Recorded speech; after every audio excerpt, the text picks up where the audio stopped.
Pro surfer Greg Emslie may enjoy the greatest experience of the 96 surfer lineup at this weekend's Mr. Price Pro Belito. Lisa Raleigh chatted fitness and more with the man himself. I have to know, where did the nickname Bigfoot come from? Well, when I was young, about 12 years old, I was surfing my first contest, and as I was walking out for my heat, all the pro guys that I inspired to was sitting there, and the one guy shouted, "Look how big this guy's feet are," and everyone started laughing, and the name Bigfoot stuck ever since. So, yeah. You started surfing when you were 7 years old. Is it important to start the sport so early? I think it is important just to get to know the ocean and just swimming. I think that more the base of it's very important, but I think anywhere between sort of 7 and 8, or 7 and 10 is probably fine to start. You know, it's a good age. To be on the world circuit for so long, you've got to be doing something right. What is your secret?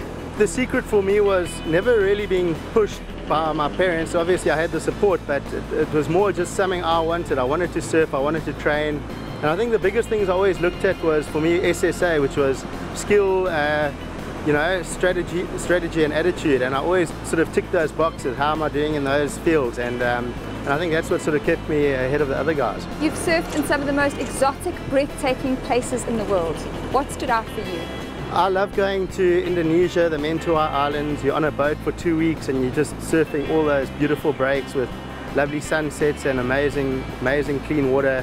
And for me, that is just the ultimate. And hopefully good company if you're stuck on a boat for 2 weeks. Absolutely.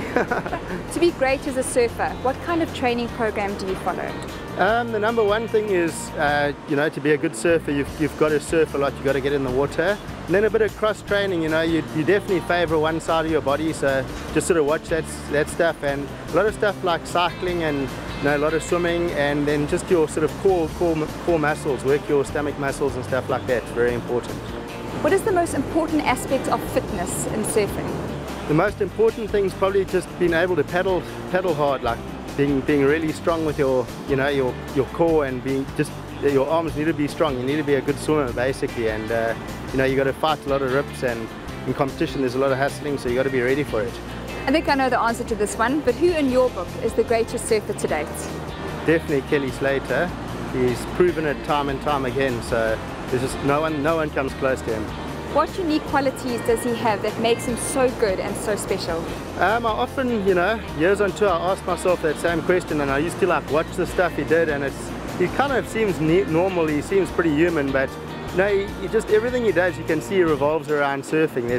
He's just so professional. He doesn't drink or do drugs or anything that's going to harm you surfing, and that's why he's like 41 or whatever it is, and he's still schooling the 17-year-olds.